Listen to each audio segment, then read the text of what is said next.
Salut les cathos, j'espère que vous allez bien. Heureux de vous retrouver pour une nouvelle vidéo.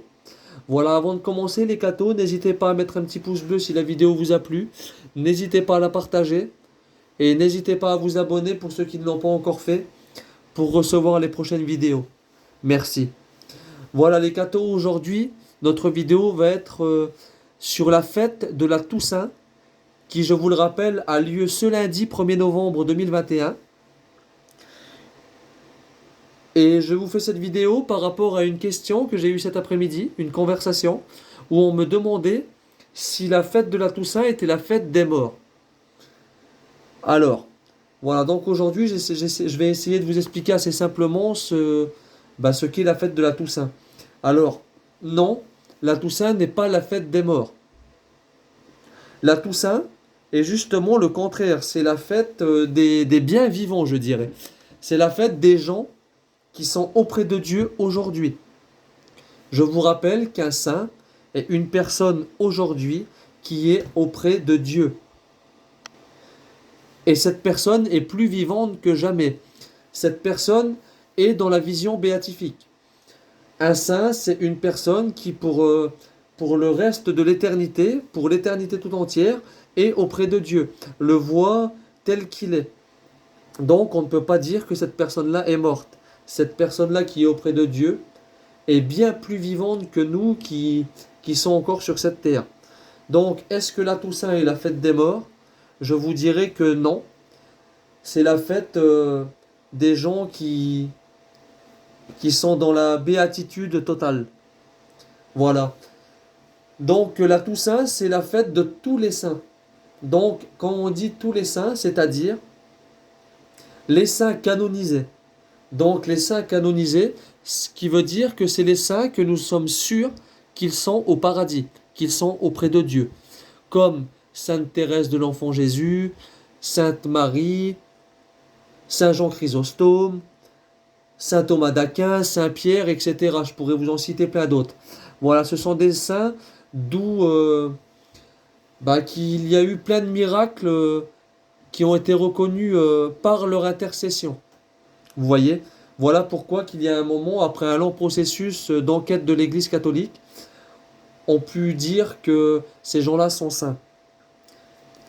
Et nous fêtons aussi les saints que nous ne connaissons pas, c'est-à-dire les gens de notre famille qui sont morts et peut-être aujourd'hui sont auprès de Dieu. Et s'ils sont auprès de Dieu, sont saints. Vous voyez? Sauf que on ne le sait pas. Voilà la différence entre les saints canonisés et les saints qui ne sont pas canonisés. Mais en tout cas, ce lundi, nous fêterons la Toussaint. Tous les saints. Voilà donc. Voilà les cathos. Au IVe siècle, dans les églises d'Orient, de Turquie, de Syrie ou encore en Égypte, à cette période, on fêtait déjà cette Toussaint, mais d'une autre façon. On fêtait les saints martyrs à cette époque. Alors, les martyrs, c'est ces personnes qui ont été tuées pour leur foi, qui ont été persécutées et qui ont préféré mourir, qui ont été jusqu'au bout de leur foi, mais qui n'auront pas renié le Christ jusqu'au bout. Et c'est ces personnes-là qu'au IVe siècle, on fêtait. Et c'est que en l'an 610 environ, que l'Église décida qu'à ce moment-là, ça ne serait plus que les martyrs qui seraient fêtés, mais bien tous les saints. Et cette fête va même aller au-delà de ces régions. En l'an environ 835, c'est le pape Grégoire IV qui ordonne que cette fête soit célébrée dans le monde entier. Et cette fête va connaître une dévotion dans le monde entier par la suite. Elle sera célébrée partout. Tout le monde célèbre leur saint partout dans le monde. Et ça deviendra même par la suite un jour férié.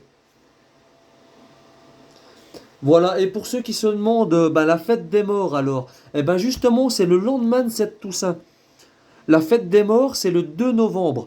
Mais contrairement à la Toussaint, ce jour n'est pas férié par contre. Et ce jour des morts a été créé en l'an 1000 environ. Elle a été créée par le monastère bénédictin de Cluny, qui avait créé la commémoration de tous les défunts, et pas seulement des martyrs cette fois, vous voyez. Voilà, et ce jour des morts, ben, il est dédié vraiment au souvenir des défunts. Et la tradition catholique veut qu'on aille fleurir les tombes de nos proches disparus à ce moment-là même, vous voyez. Donc c'est complètement différent. Il y a vraiment une journée pour les saints, pour les gens qui sont auprès de Dieu, et il y a une autre journée ben, pour aller vraiment fleurir les tombes et montrer à nos proches ben, que nous pensons encore à eux, vous voyez. C'est vraiment pour rendre hommage à nos morts ce 2 novembre. Donc la fête est complètement différente, vous voyez. J'espère que j'ai pu vous montrer la différence entre la Toussaint et la fête des morts. Voilà, et je sais que certains d'entre vous peuvent se dire, mais alors quelle différence entre nos morts qui meurent et qui sont saints, qui sont auprès de Dieu, mais alors que deviennent les autres?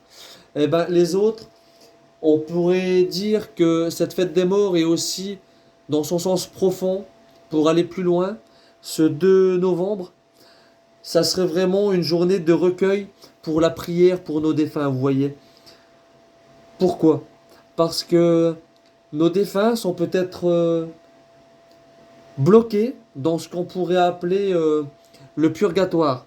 Le purgatoire, c'est ce qu'on appelle le lieu où on expire les péchés. Ce qui veut dire que bah, toutes ces fautes que nous avons commises dans notre vie, eh ben, il y a un moment ou un autre, eh ben, il faudra se payer de cela, vous voyez. Et ce lieu du purgatoire est vraiment, si on pourrait dire, pour vous imaginer plus facilement, c'est comme si que, ben voilà, toute une vie, on a travaillé dans un garage. Et le purgatoire, ben, ça serait une bonne douche, avec du savon, avec une bonne brosse, avant d'aller vers Dieu, vous voyez. Et il nous faut prier pour ces gens-là le 2 novembre. Il nous faut prier pour nos proches, pour qu'ils sortent de ce lieu le plus vite possible et qu'ils, à leur tour, ils deviennent saints et qu'on peut enfin les fêter le 1er novembre à la fête de la Toussaint, vous voyez. Donc voilà vraiment la différence entre les deux. Vous voyez la différence entre le 1er novembre, la fête de la Toussaint, et le 2 novembre, la fête des morts, c'est que la fête des morts, les gens ont vraiment besoin de notre prière, comme je vous ai dit, pour atteindre la sainteté qui leur manque encore. Car le 1er novembre, à la Toussaint, Saint Jean Chrysostome nous dit: pourquoi notre louange à l'égard des saints? Pourquoi nos chants à leur gloire? Pourquoi cette fête? Pourquoi cette fête même que nous célébrons? De nos honneurs, les saints n'en ont pas besoin, et rien dans notre culte ne peut leur être utile. De fait, si nous vénérons leur mémoire, c'est pour nous que cela importe, non pour eux. Vous voyez, la différence entre les deux, c'est qu'à la fête des morts, les gens ont besoin de notre prière. Pensez à notre grand-père, à notre grand-mère, à nos parents, peu importe, aux gens de notre famille qui est morte. Il faut penser à eux, il faut prier pour eux, pour les aider, pour les aider. Pour qu'un jour, ben, comme ces saints qui sont auprès de Dieu, et qui, eux, n'ont pas besoin de nos prières, car ils sont déjà à côté de Dieu. Et pourquoi ils sont si importants pour nous? Pourquoi il est important de fêter les saints aussi? Ben, justement pour que à leur tour, ils intercèdent pour nous. Vous voyez? Nous prions pour les morts, et les saints prient pour nous. Pourquoi ils prient pour nous? Ben, ils prient pour nous pour notre conversion. Ils prient pour nous pour nous amener à eux, pour nous faire goûter à nous aussi cet honneur, cette gloire qu'ils ont auprès de Dieu. Ils veulent partager cette communion. C'est ce qu'on appelle d'ailleurs la communion des saints. La communion des saints, c'est cette gloire que nous pouvons partager avec Dieu, aujourd'hui, ici même sur terre. Et cela vient aussi des saints. Voilà, vient aussi des saints. C'est pour ça qu'il est bon aussi de prier la Vierge Marie, ou tous les saints qui sont canonisés, d'intercéder pour nous auprès de Dieu. pour pouvoir nous aussi marcher dans ces pas de sainteté. Vous voyez? Donc, dans les deux cas, la prière est indispensable. Dans le premier cas, dans cette fête de la Toussaint, c'est vraiment de prier les saints qu'ils intercèdent pour nous auprès de Dieu, pour nous aider à avancer. Et dans le deuxième cas, pour la fête des morts, ben cette fois-ci, c'est à nous de prier pour les gens qui n'ont pas encore atteint la sainteté, pour les aider avec nos prières, de demander à Dieu de les purifier d'un geste d'amour pour qu'ils reviennent auprès de lui. J'aimerais les cathos, avant de finir cette vidéo, vous lire un petit bout de l'homélie du Saint-Père Jean-Paul II, le 1er novembre 2000. La liturgie d'aujourd'hui parle entièrement de sainteté. Cependant, pour savoir quelle est la voie de la sainteté, nous devons monter avec les apôtres sur le mont des béatitudes, nous approcher de Jésus et nous mettre à l'écoute des paroles de vie qui sortent de sa bouche. Aujourd'hui aussi, il répète pour nous. Bienheureux ceux qui ont une âme de pauvre, car le royaume des cieux est à eux. Le divin maître proclame bienheureux, et nous pourrions dire canonisé. Tout d'abord, ceux qui ont une âme de pauvre, c'est-à-dire ceux qui ont le cœur libre de tout préjugé et conditionnellement, et qui sont donc totalement ouverts à la volonté divine. L'adhésion totale à confiance à Dieu suppose le dépouillement et un détachement cohérent de soi-même. Bienheureux les affligés, car non seulement la béatitude de ceux qui souffrent pour les nombreuses difficultés liées à la condition humaine mortelle, mais également de ceux qui acceptent avec courage les souffrances dérivant de la profession sincère de la morale évangélique. Bienheureux les cœurs purs. Ceux qui sont proclamés bienheureux sont ceux qui ne contentent pas de pureté extérieure ou rituelle, mais ceux qui recherchent la rectitude intérieure absolue qui exclut tout mensonge ou duplicité. Bienheureux les affamés et assoiffés de justice. La justice humaine est déjà un but très élevé, qui ennoblit l'âme de celui qui le poursuit. Mais la pensée de Jésus va vers une justice plus grande encore, qui se trouve dans la recherche de la volonté salvifique de Dieu. C'est surtout celui qui a faim et soif de cette justice qui est bienheureux. En effet, Jésus dit, c'est en faisant la volonté de mon Père qu'on entrera dans le royaume des cieux. Bienheureux les miséricordieux. Bienheureux sont ceux qui vainquent la dureté de cœur et l'indifférence pour reconnaître de façon concrète la primauté de l'amour plein de compassion, à l'exemple du bon samaritain et aux dernières analyses du Père riche de miséricorde.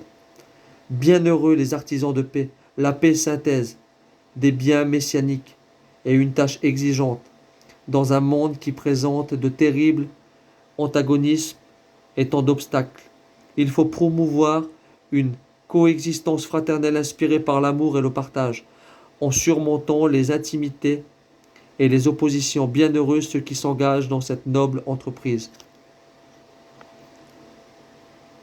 Les saints ont pris ces paroles de Jésus au sérieux. Ils ont cru que le bonheur leur serait donné du fait qu'ils les traduisent dans leurs existences. Et ils ont fait l'expérience de leur vérité en étant confrontés quotidiennement aux faits.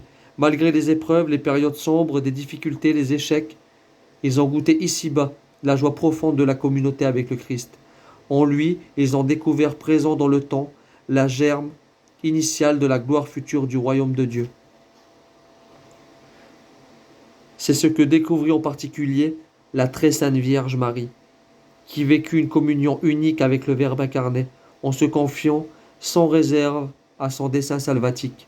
C'est pourquoi il lui fit donner d'écouter à l'avance par rapport au discours sur la montagne, la béatitude qui résume tous les autres. Bienheureux celle qui a cru en l'accomplissement de celui qui a été dit de la part du Seigneur.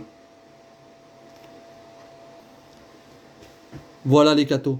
Cette très belle lettre de Jean-Paul II nous invite nous aussi à vivre ces béatitudes, à être bon avec le prochain, à ne pas voler, à ne pas commettre l'adultère, à être attentif aux pauvres, etc., etc.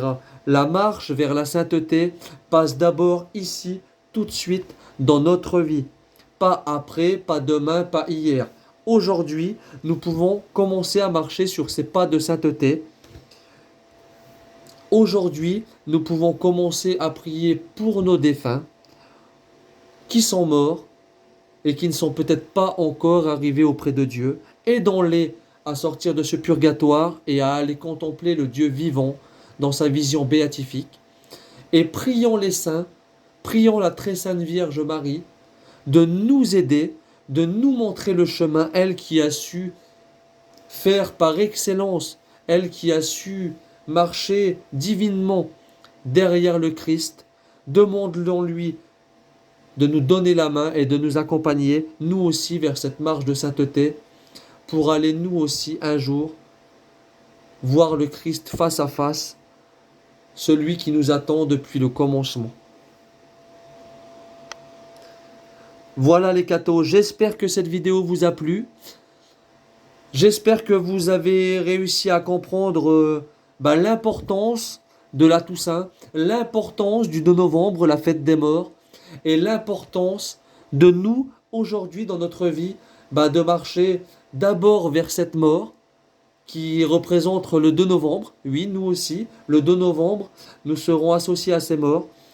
Mais le but de notre vie, les cathos, est de continuer cette marche dans notre vie pour le 1er novembre, pour que un jour, nous aussi, dans cette fête de la Toussaint, nous soyons fêtés par tous les gens qui resteront sur cette terre, et pour laquelle, je l'espère, nous pourrons intercéder à chaque minute pour qu'un jour ils nous rejoignent.